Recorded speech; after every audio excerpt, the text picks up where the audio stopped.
Olá, tudo bem? Hoje nós vamos dar continuidade aos nossos estudos, nos estudos epidemiológicos. Nós vimos no vídeo passado sobre validação de teste diagnóstico. Hoje nós veremos estudo de prevalência. O estudo de prevalência é um estudo observacional.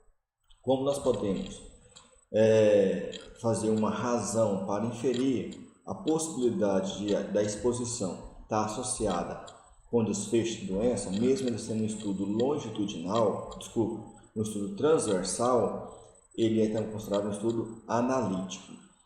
É muito difícil ter um estudo observacional transversal analítico, mas o estudo de prevalência, quando eu consigo avaliar risco, ele é sim um estudo analítico. Então vamos lá. Para fazer essa aula, eu utilizei esse livro, Métodos de Investigação Epidemiológicas em Doenças Transmissíveis. Como eu fiz o meu mestrado e meu doutorado no Instituto de Patologia Tropical e Saúde Pública da Universidade Federal de Goiás, esse livro ele foi realizado lá, foi feito lá. E vocês encontram nesse link aqui, este livro. É um ótimo livro para a gente estudar esses principais métodos de investigação epidemiológica. O estudo de prevalência ou de corte transversal, não é coorte, pessoal, é corte transversal, são utilizados para estimar a frequência de um evento de saúde na minha população. Ou seja, eu quero saber o quanto que a minha população tem determinado evento de saúde. Os eventos são avaliados em um determinado período de tempo ou um curto período de tempo, vai depender qual é o objetivo do meu estudo.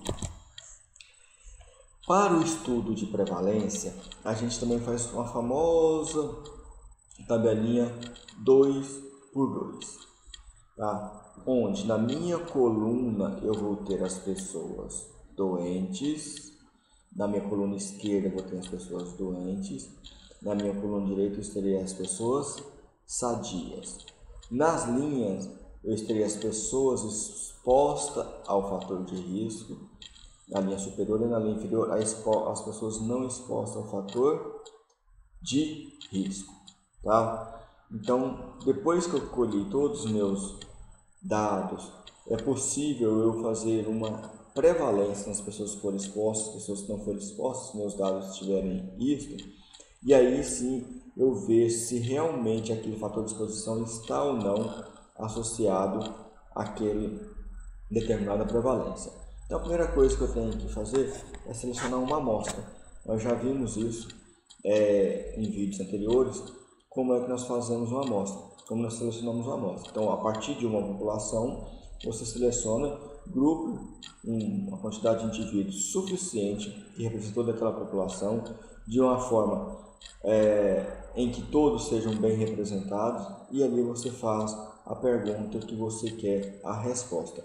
Tá? E a partir disso, ao fazer a análise de dados, veremos se tem possibilidade realmente deles estarem doentes, daquele fator de exposição está associado àquela prevalência daquela doença naquela população ou não.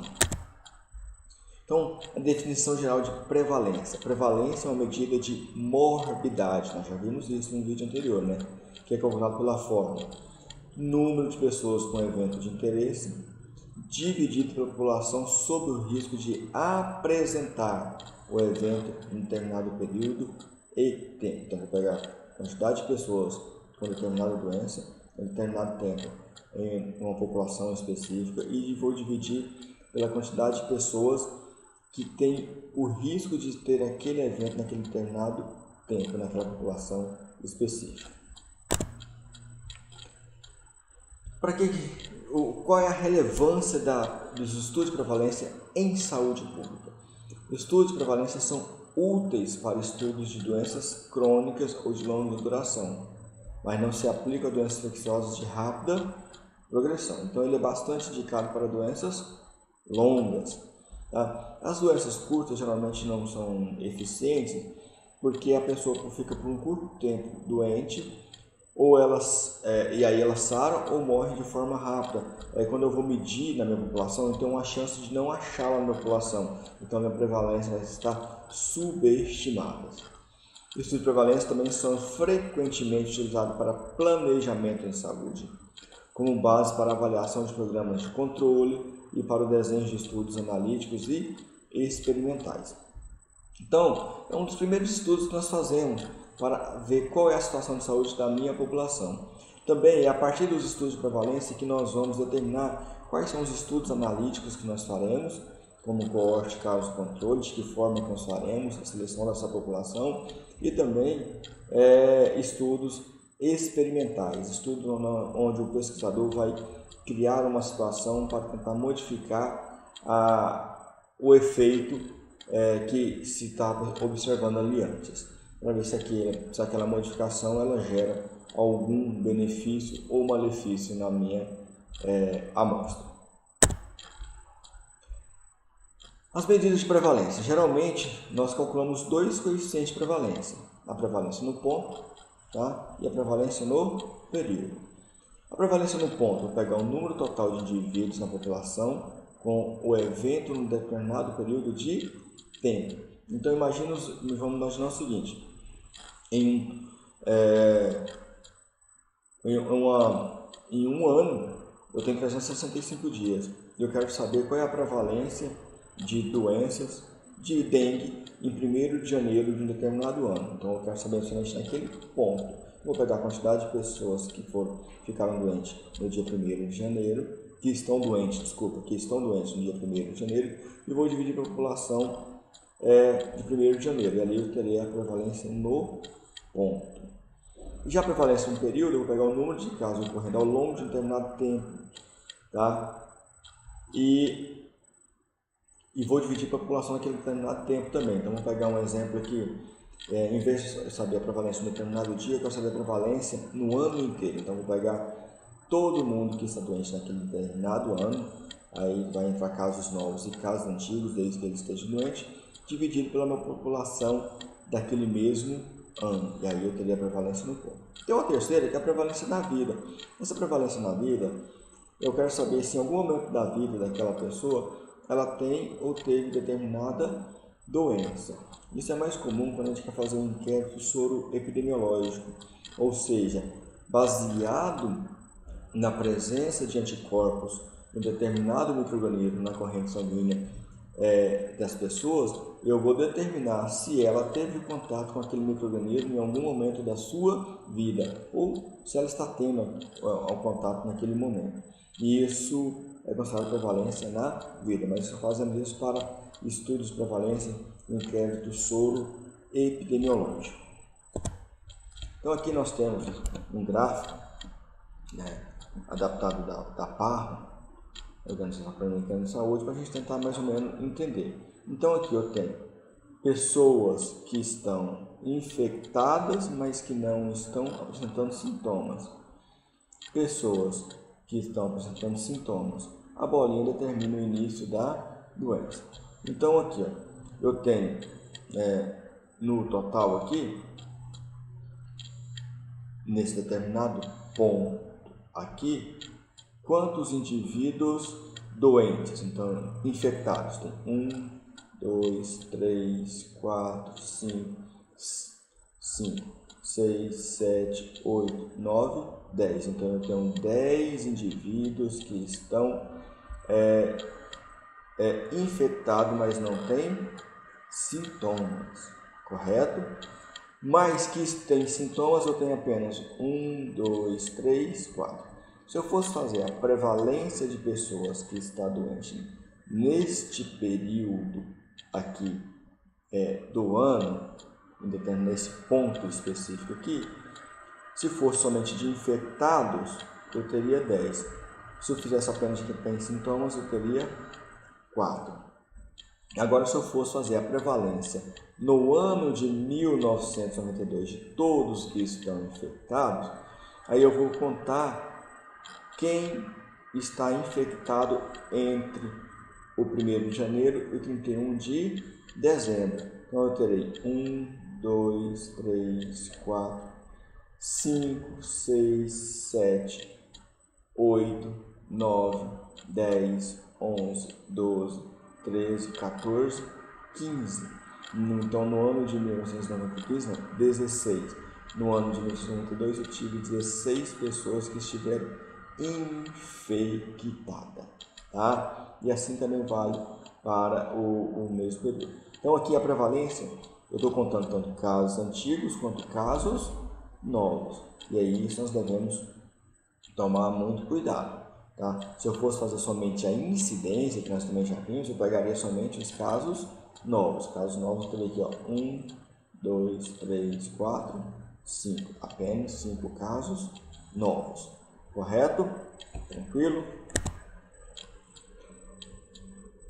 Então, estudos de soroprevalência. Eu acabei de falar, o uso de diagnóstico marcador serológico para o diagnóstico de doenças ou infecção, particularmente útil para infecções virais e bacterianas que induzem respostas de anticorpos. Então, agora, algumas cidades no mundo, no Brasil, estão fazendo um estudo de soroprevalência para o coronavírus, para saber qual é o percentual da população que está ou já foi infectado pelo coronavírus. Estudos de prevalência repetidos. Então, são estudos repetidos em intervalos, década, ano, avaliando ambas amostras, independente de uma população, numa sequência de tempo. Então, eu vou pegar em 2000, eu quero saber qual a prevalência de dengue na cidade de Goiânia no ano 2000. Faço um estudo sobre prevalência no ano 2000. Depois eu faço em 2010, depois eu faço em 2020. E eu vou ver se a prevalência na minha população, ou seja, o contato dessa população a cada 10 anos está aumentando ou diminuindo. De dengue provavelmente deve estar aumentando. Para eu escolher uma amostra, pessoal, da minha população, nós já vimos em vídeos anteriores, é fundamental detectar, fazer qual é a minha técnica, qual é o método de amostragem. Então, um método muito bom que a gente usa é de amostragem aleatória. Ela aumenta a validade interna, amostras representativas, e a validade externa, a possibilidade de extrapolação de dados. O que significa isso? Na minha amostragem aleatória, eu crio uma modelagem onde eu retiro um número da minha população, que vai ser a minha amostra, mas aqueles indivíduos ali foi retirado de tal forma que eu teria a chance de tirar qualquer indivíduo da minha população, ou seja, todos os indivíduos daquela população têm a mesma chance de participar do estudo. Com isso, o resultado que eu achar, eu posso dizer que ele representa a minha população ao qual ele foi retirada. Ou seja, eu posso extrapolar o meu dado, ele não fica apenas circunscrito àquela população ali. Ele tem uma validade de extrapolagem, ou seja, eu posso falar que aquele resultado realmente representa toda a minha população. A amostragem sistemática é o uso pré-estabelecido de sequência para selecionar participantes a partir de uma fonte, por exemplo, registros médicos. Então, eu tenho um determinado hospital e eu quero trabalhar com prontuários. Então, são muitos prontuários. Ao invés de eu pegar todos os prontuários, eu pego somente os prontuários com número que começa com o número ímpar, ou o prontuário começa apenas com o número par. Então, eu estou colocando o quê? Uma norma para selecionar aquilo ali. E a amostragem estratificada são subtipos de amostragem aleatória baseada em certas características demográficas. Então, eu percebo que uma população que eu vou trabalhar, 70% é mulher e 30% é homem. Então, o ideal da minha amostra, e ela que seja aleatória, 30% seja somente de homem e 70% seja de mulher. Não, eu percebo que 40% tem mais de 60 anos. Então, 40% da minha amostra tem que ter mais de 60 anos. Então, o que significa essa estratificação? É eu entender como é a minha população e retirar para a minha amostra a mesma proporção que tem os estratos da minha população de acordo com as características que eu estou querendo investigar. Coletas de dados, né? Então, nós temos a fonte de dados secundária. O que é uma fonte de dados secundária? É uma fonte de dados que eu utilizo não diretamente do paciente, ou seja, registros médicos ou fichas de notificação ou sistemas de notificação já coletaram esses dados. Então, eu vou pegar esses dados, já foram coletados não pelo pesquisador, não pelo investigador, mas um serviço de saúde que coletou esses dados e vou analisar a partir deles. Então, e geralmente a gente colhe a partir do sistema oficial, como um sistema de notificação. Ele tem baixo custo efetivo, é fácil acessar e pode conter dados coletados ao longo de um determinado período de tempo. No entanto, esses dados podem ter sido coletados de forma que não contenha todos os dados que a gente necessita para realizar a nossa pesquisa. Pode estar faltando dados, pode estar faltando intervalos, pode ter dados errados, pode estar duplicado. Então, isso são uma série de fatores que pode comprometer a sua pesquisa. Então, a interpretação desses dados, contudo, requer familiaridade com o nível de cobertura, qualidade da informação e qualquer mudança que possa ter ocorrido ao longo do tempo. Então, um critério de diagnóstico pode ter mudado, então nós temos que tomar muito cuidado com isso, para não dizer que ao longo do tempo tal doença está aumentando ou diminuindo, enquanto que na verdade não foi isso que aconteceu, pode ter sido outra coisa que tem acontecido.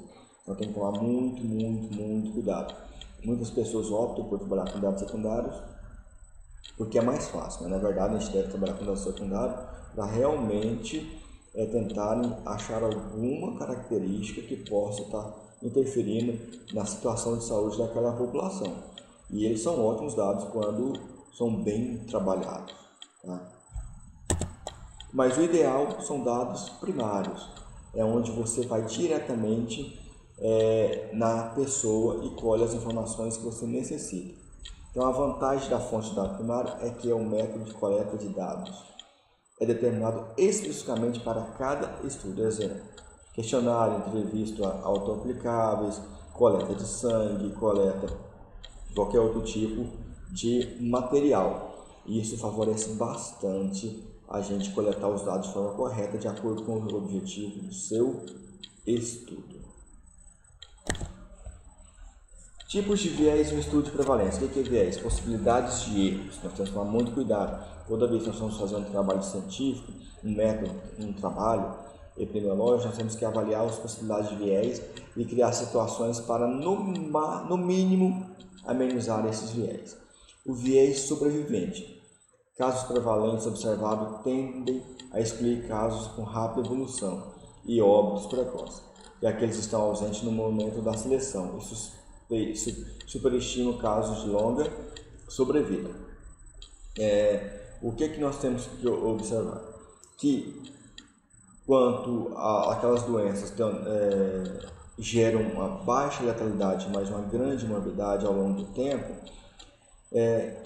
a gente tem maior chance de achá-lo quando vai fazer a entrevista, vai fazer a pesquisa. Já aqueles casos em que as pessoas morrem muito rapidamente, tendem a achar menos, e automaticamente ao achar menos, ou eu posso superestimar ou eu posso subestimar a minha prevalência. Então tem que tomar muito cuidado quanto a isso. Achando que a prevalência ela sempre vai estar muito alta, porque os casos não desaparecem. Não é que os casos não desaparecem, é uma doença de longa duração. Se é uma doença de longa duração, mesmo que casos novos deixem de acontecer, se aqueles casos antigos não morreram ou não forem curados, eles sempre estarão presentes.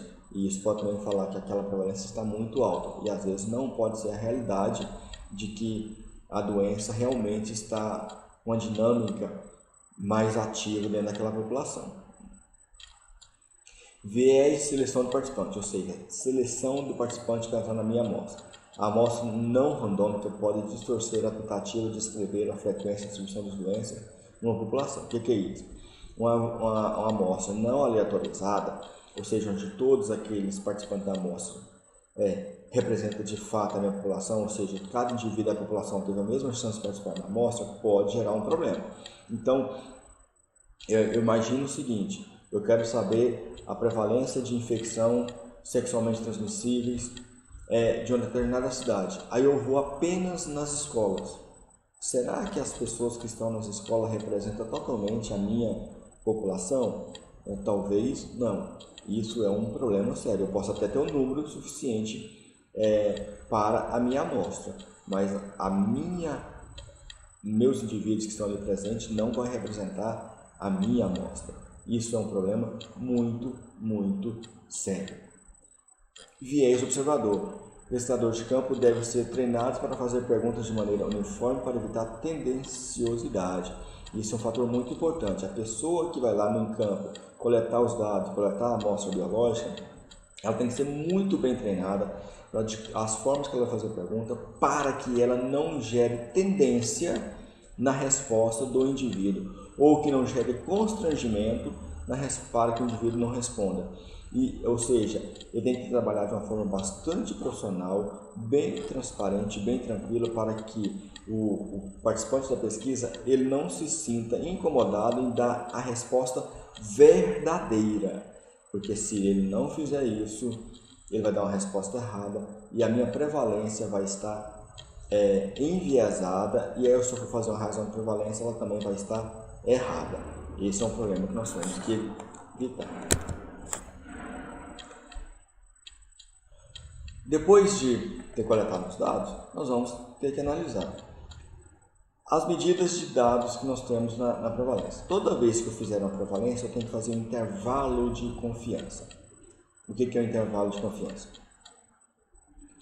Como eu fiz nenhuma amostra, eu quero saber o quanto a minha amostra ela pode estar variando dentro da minha população. Então eu achei lá a prevalência de uma determinada doença. Achei a prevalência de diabetes em uma determinada população de 10%. Então eu tenho que achar um intervalo de confiança. O que é o intervalo de confiança?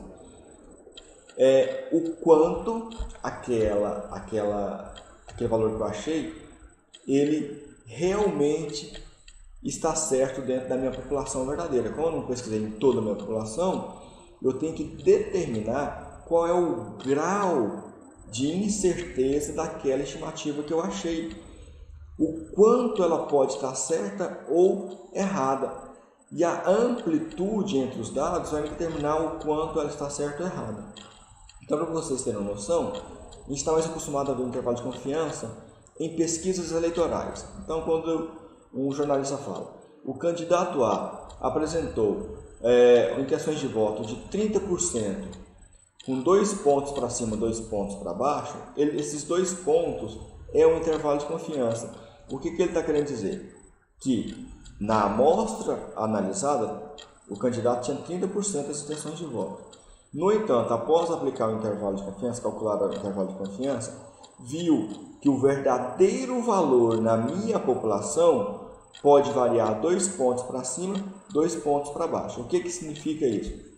Significa assim, que o verdadeiro valor na minha população pode ser 30, pode ser 29 ou pode ser 28. Ou pode ser 31 ou pode ser 32. Eu achei 30, mas o verdadeiro valor está entre 28 e 32. Quanto maior a amplitude, menor vai ser a certeza de que aquele valor está correto. Quanto menor a amplitude, melhor vai ser aquela estimativa. E geralmente nós determinamos um intervalo de confiança de 95%. O que significa esse 95%? Significa que 95% de chance de que o verdadeiro valor na minha população está entre aquele intervalo. Então, voltando lá, o candidato tinha 30% das intenções de voto, com 2 pontos acima, 2 pontos para baixo. O que significa quando eu faço um intervalo de confiança de 95%? Significa que o verdadeiro valor da estimativa que eu calculei, ou seja, a prevalência, o verdadeiro valor da prevalência na minha população, eles têm 95% de certeza que está entre 28 e 32. Isso é extremamente importante. Então, se eu começar a falar que a prevalência em mulher é 28 e a prevalência em homem é 30, então eu falo, olha, então o homem tem mais chance de ter tal doença do que a mulher. Mas quando eu faço um intervalo de confiança com 2 pontos, o que eu vou achar? Que o verdadeiro valor da mulher nessa população está entre 26 e 30. E que o verdadeiro valor do homem está entre 28 e 30. Então significa que os valores, tanto do homem quanto da mulher, pode ser o mesmo. Ou seja, os intervalos, eles se sobrepõem. Se sobrepõem, aí é onde o jornalista usa lá. Eles estão empatados tecnicamente. O que significa isso tecnicamente? De fato, na minha amostra apresentou diferença. O homem tem 30 e a mulher tem 28. No entanto, quando eu aplico meu intervalo de confiança, eu vejo que tem a possibilidade de eles terem o mesmo resultado. Então, do ponto de vista técnico, eles estão empatados. Nós veremos isso um pouquinho mais para frente da melhor forma. A medida de associação. Qual é a medida que a gente calcula na prevalência, nos estudos de prevalência, que vai me falar que aquela exposição que eu achei está realmente associado à prevalência da minha população? Qual é a verdadeira, qual é a estimativa que eu calculo? Então, ao fazer um estudo de prevalência, eu vou determinar a prevalência de uma doença na minha população. Mas depois eu vou querer saber por estratos. Qual é a prevalência no sexo masculino? Qual é a prevalência no sexo feminino? Qual é a prevalência na faixa etária 1? Qual é a prevalência na faixa etária 2? Qual é a prevalência na faixa etária 3? Qual é a prevalência de acordo com algumas características, por exemplo, se a pessoa fuma, se a pessoa não fuma? Qual é a prevalência entre os fumantes? Qual é a prevalência entre os não fumantes? Qual é a prevalência em pessoas que usam camisinhas? Qual é a prevalência das pessoas que não usam camisinha? Então aqui, um estudo realizado em Goiânia, queria saber qual é a prevalência de infecção sexualmente transmissível entre crianças, que tinha dois tipos. Tá?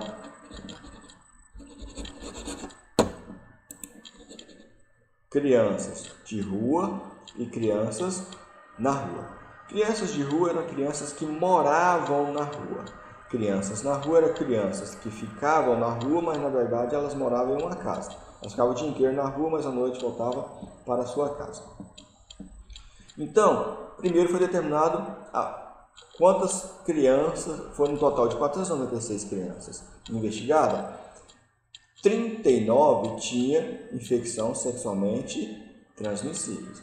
457 não tinha infecção sexualmente transmissível. Dessas crianças que têm infecção sexualmente transmissível e que não têm, quantos eram de rua, quantos não eram de rua?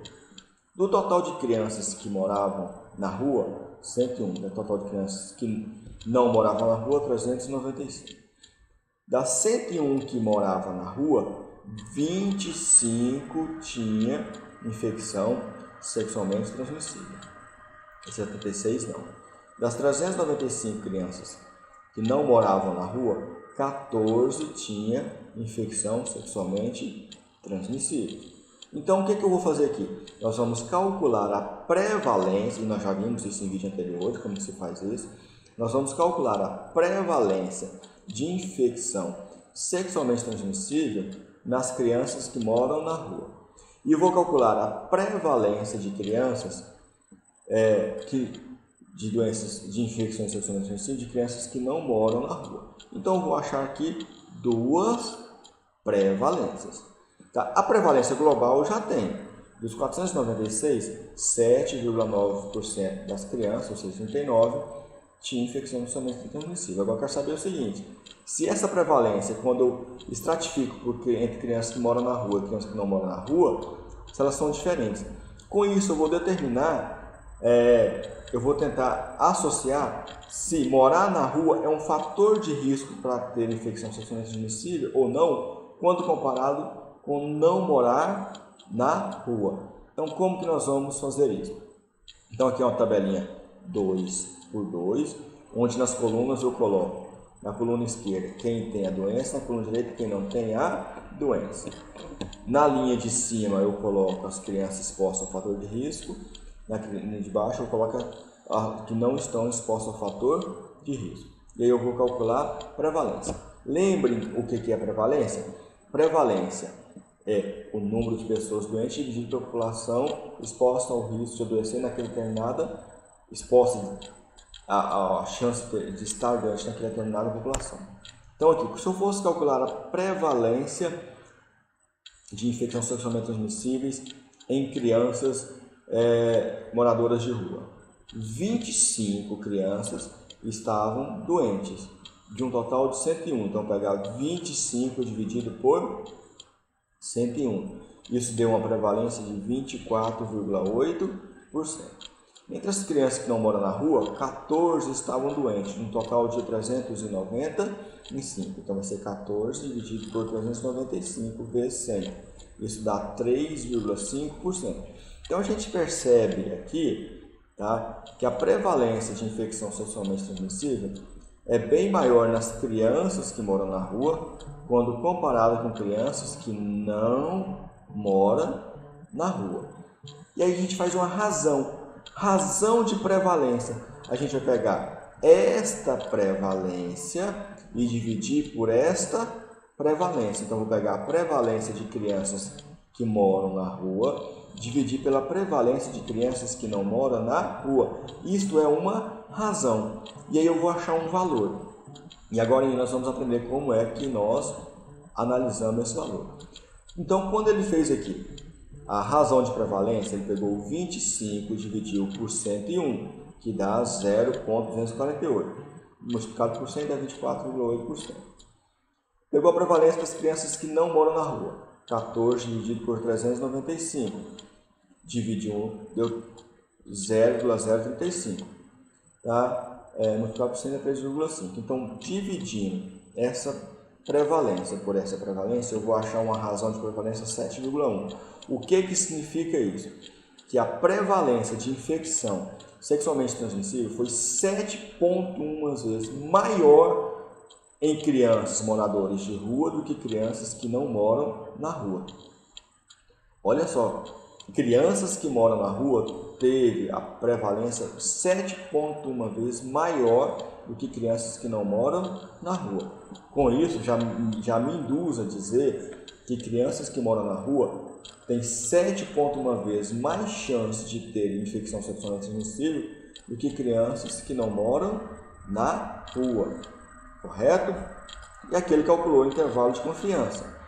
O que ele achou no intervalo de confiança? O valor na minha amostra é 7,1. No entanto, na minha população investigada, na minha população onde eu tirei a amostra, o verdadeiro valor pode variar de 3,7 a 12,9. Ou seja, o verdadeiro valor com 95% de certeza pode estar entre 3,7 e 12,9. Vamos tentar interpretar aqui o que significa isso. Então, prevalência das crianças, o que eu peguei? Total de crianças doentes, moradoras de ruas, ou seja, expostas, dividido pelo total de crianças expostas, que deu 0,58. E fiz a prevalência de crianças na rua, as não expostas, deu 14,95 e dá 0,35. Ao fazer a razão das duas prevalências, nós temos uma prevalência aqui, a razão da prevalência 7,08. Lá deu 7,1 porque ele arredondou. O que significa isso? Que crianças expostas, ou seja, crianças moradoras de rua, têm a prevalência 7,8 vezes maior do que crianças não expostas. Ou seja, crianças que moram na rua têm 7,8 vezes mais chance de ter a infecção sexualmente transmissível. Como é que eu analiso a razão de prevalência? Toda vez que a razão de prevalência for maior do que 1, e aqui nós vemos que foi 7, eu digo que a minha exposição, meu fator de risco, está associado com a minha doença. Quando a minha razão de prevalência é menor do que 1, eu falo que o meu fator de exposição ele gera uma proteção para a doença. E toda vez que a razão de prevalência for igual a 1, significa que não tem risco e nem proteção, ou seja, aquilo que eu estou exposto não está gerando nem risco, nem proteção. Ou seja, ela não tem associação com a doença, nem positiva, nem negativa. Agora vamos entender onde é que entra o intervalo de confiança. Por que é muito importante fazer o intervalo de confiança? Deu 7,1, intervalo de confiança 3,7 a 12,9. Ou seja, o que significa isso? Na minha amostra, a prevalência deu 7,1. No entanto, pessoal, a verdadeiro valor com 95% de certeza na minha população pode estar entre 3,7 e 12,9. Então, vou pegar 4 razões de prevalência hipotéticas aqui, com intervalos de confiança para a gente tentar entender. Esta razão de prevalência aqui deu 1,3. Pelo conceito anterior, nós vimos que ele é maior do que 1. Se é maior do que 1, então eu posso dizer que a minha exposição ao fator de risco está associado ao desfecho, à doença. Mas quando eu faço um intervalo de confiança, eu descubro que o verdadeiro valor pode estar entre 0,9 e 1,7. Ou seja, ele pode ser 0,9, pode ser 1, pode ser 1,2, 1,1, pode ser 1,2, pode ser 1,3, pode ser 1,4, pode ser 1,5, pode ser 1,6, pode ser 1,7. Mas ele pode ser 1. Se ele pode ser 1, então eu falo que não tem associação, não tem efeito. Por quê? Professor, mas aqui deu a maior do que 1. Deu, mas o verdadeiro valor com 95% de chance de certeza pode ser 1. Se ele pode ser 1, então eu assumo que essa razão de prevalência, mesmo sendo menor que 1, mas o intervalo de confiança mostrou que ela pode ser 1, significa que ela não tem efeito, não está associado. Se não está associado, então eu falo que não tem. Esse outro aqui, achei uma razão de prevalência de 2. Meu intervalo de confiança vai de 1,6 a 2,4. O que significa? Que o verdadeiro valor pode ser 1,6, 1,7, 1,8, 1,9, 2, 2,1, 2,3, 2,4. Ele jamais pode ser 1. Se ele jamais pode ser 1, então eu falo que a minha exposição ao fator de risco está associado à minha doença. E tem essa outra aqui, que a razão de prevalência deu 0,4. Se é 0,4, significa que é menor do que 1. Se é menor do que 1, então eu falo que a minha exposição ao fator de risco está gerando uma proteção contra a doença. Aí eu faço um intervalo de confiança, deu 0,2 a 0,6. O que significa? Que o verdadeiro valor dessa razão de prevalência pode ser 0,2, 0,3, 0,4, 0,5, 0,6. Jamais pode ser 1, com 95% de certeza. Então, expor-se àquele fator de risco, na verdade, está gerando uma proteção contra a doença. E aqui eu tenho uma outra razão de prevalência que deu 0,8, menor do que 1, que nos induz a dizer que é um fator de proteção. No entanto, quando eu faço um intervalo de confiança, eu vejo que o verdadeiro valor com 95% de certeza pode ser 0,5, 0,6, 0,7, 0,8, 0,9, 1 e 1,1. Se ele pode assumir o valor de 1, então eu falo que ele é sem efeito. Prestem bastante atenção nisso que eu falei para vocês. Então, para eu determinar se uma razão de prevalência realmente ela tem efeito, se aquela exposição ao fator de risco está gerando risco ou proteção, eu tenho que calcular o intervalo de confiança. E se o intervalo de confiança falar que eu tenho uma possibilidade de ser 1, então é sem efeito. Então vai uma regrinha básica. O intervalo de confiança ele tem sempre um limite inferior e um limite superior.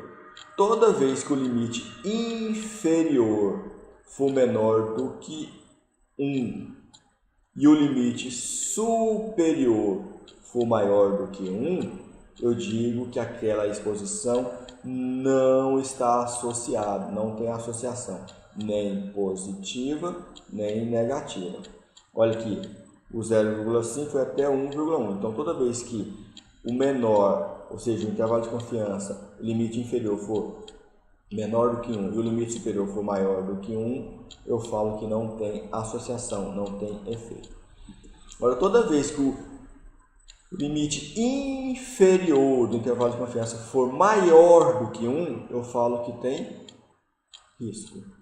Toda vez que o limite superior do intervalo de confiança for menor do que 1, eu falo que tem um fator de proteção. Então, fique bastante atento a isso quando vocês forem ler algum artigo científico que tem a razão de prevalência. Se não tiver intervalo de confiança, não tem como você inferir nada. Então, tem que ter intervalo de confiança para a gente ter certeza que realmente aquilo ali tem associação e se ela é com risco ou com proteção. Senão, não tem como a gente afirmar. Quais são as vantagens de estudo de prevalência? Estudos de prevalência são mais rápidos, baratos e operacionalmente mais simples que estudos como o caso controle e coorte que nós veremos em outros vídeos. O estudo de prevalência deve ser baseado sempre que possível em amostra da população em geral e não em populações selecionadas como usuários de serviços de saúde, porque uma coisa é certa, o fato de um serviço de saúde, naquele determinado serviço de saúde, não significa que todos vão naquele serviço de saúde. E além disso, geralmente quem procura serviço de saúde é quem acha que está doente. Então eu tenho parcela da população que não vai. Aí eu posso estar superestimando uma prevalência que na verdade ela não é real e estou fazendo associação de riscos também que ela não é real. E toda vez que eu gero dados não reais, isso gera ações que podem ser erradas na minha população. Desvantagem: não são adequados para doenças raras ou de curta duração quando poucas pessoas estão doentes no período de tempo. Por que para doenças raras não é ideal? Porque se eu para achar um indivíduo doente em uma população muito grande, eu tenho que ter uma amostra muito grande. E dependendo também da minha amostra, fica inviável porque fica muito caro e de difícil operacionalidade. E se é uma doença que ocorre em curto período de tempo, a chance de eu achar aquela pessoa doente também diminui bastante, a não ser que ele tenha um marcador serológico. Estudo de prevalência não pode, de forma geral, testar hipótese etiológica, causa e efeito, já que a exposição e o estado de doença são medidos ao mesmo tempo. Apesar de a gente fazer a razão de prevalência, eu não sei dizer se aquela exposição, quando foi que ocorreu, para eu determinar se realmente aquelas pessoas estão doentes devido àquela exposição ou não, porque a exposição e a doença foi medida ao mesmo tempo, no mesmo período. Então nós fazemos uma estimativa, mas aquela estimativa ela tem essa desvantagem, por isso que ela não é muito segura de se realizar. Um roteiro básico para fazer um estudo de prevalência: definir a relevância da pergunta a ser respondida. Fazer estudo, se você já tem a resposta, não tem um porquê fazer. Formule as perguntas a serem respondidas. Descreva os procedimentos técnicos para avaliar o evento de interesse. Estabeleça os procedimentos de amostragem. Calcule o tamanho da amostra. Esclareça as questões éticas e descreva as etapas para análise de dados. Fazendo isso de forma bastante detalhada, você chegará a um bom estudo de prevalência. Aqui eu vou dar um exemplo de como a gente calcula a razão de prevalência. Então, a investigação baseada em questionários sobre a associação entre migração e doença mental em adultos de meia idade no mês de julho de 2009. Então, o pesquisador aqui queria saber se migração está associada a alguma doença mental. Então, aqui ele determinou 15 pessoas com doenças mentais e 10 pessoas sem a doença mental. No total, 25 pessoas foram investigadas. 15 pessoas eram migrantes e 10 não eram migrantes. No total de pessoas migrantes, 10 tinham alguma doença mental. Do total de pessoas não migrantes, 5 tinham alguma doença mental. Então, nós temos que calcular a prevalência de doença mental entre migrantes e a prevalência de doença mental entre não migrantes. Então, a prevalência entre migrantes vão ser os 10 doentes dividido pelo total de migrantes. 10 dividido por 15, que dá 0,667. Entre os não migrantes, vai ser os 5 doentes dividido pelo total de migrantes. 0,5 dividido por 10, dá 0,5. Então, já achei a prevalência. Se eu fosse multiplicar por 100, aqui daria 66,7% e aqui 50%. Então, a prevalência de doença mental, eu já sei que ela foi maior entre migrantes do que não migrantes. O que me leva a supor que migrante tem maior chance de ter doença mental do que os não migrantes. Então, nós temos que fazer a razão de prevalência. Ao fazer a razão de prevalência, acha-se um valor de 1,34. 1,34 é maior do que 1. É sim, é maior do que 1. Então, teoricamente, doença mental está associada com migração. No entanto, quando eu faço um intervalo de confiança, eu vi que o verdadeiro valor na minha população pode estar entre 0,65 a 2,72. Ou seja, lembra?